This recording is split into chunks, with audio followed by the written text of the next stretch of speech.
You look at the kind of country this is and who it was founded by.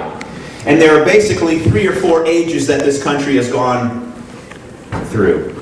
When this country was founded, when the first people came over here for 300 years, these people that founded this company were tough. They were rugged. They were pioneers. They left Europe, got on a ship, and there was like a 25% chance the ship wouldn't even make it to the destination because these weren't these fancy cruise liners. These were, okay, you got the picture. All right. And when they got here, there wasn't a Starbucks there wasn't a grocery store, there wasn't the mall that you could go buy your stuff. No, you landed in America and what greeted you was a forest. And you had to find a way to survive in the forest, grow your stuff, hunt your meat. If you didn't hunt your meat, guess what you didn't have? Any meat. And these people left Europe to come to America to they risk it all because they didn't want to stand in the soup and the bread lines of Europe. They would rather die in the jungles of America than live like a pauper in Europe. So they risked it all, and for 300 years, this country, everybody had their own business. And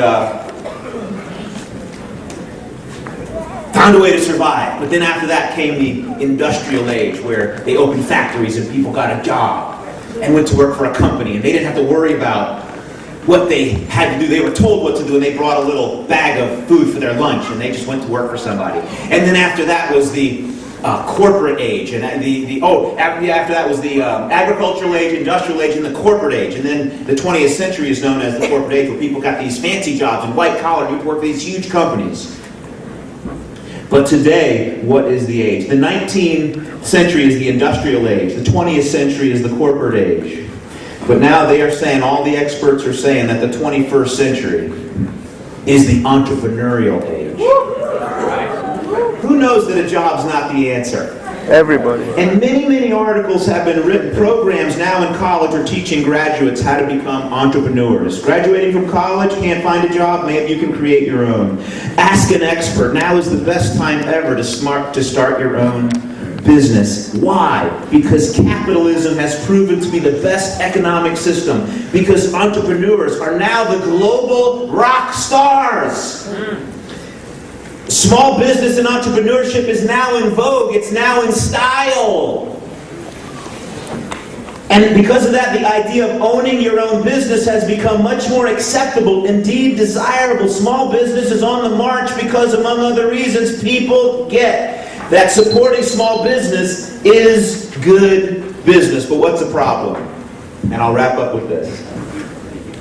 The problem is talking about entrepreneurialism and talking about owning your own business and talking about being $100,000 or a $200,000 or a $300,000 or a $400,000 earner or beyond, sharing that opportunity with people who their whole life have been programmed since they were born to be an employee and to make $30,000 or $40,000, $50,000 a year, and to be small and to think small and be a part of something, not really grow something. And a lot of people just don't understand because they've never heard this type of talk, entrepreneurialism and big and ownership. And they're just programmed to be small when in reality they're designed to be big.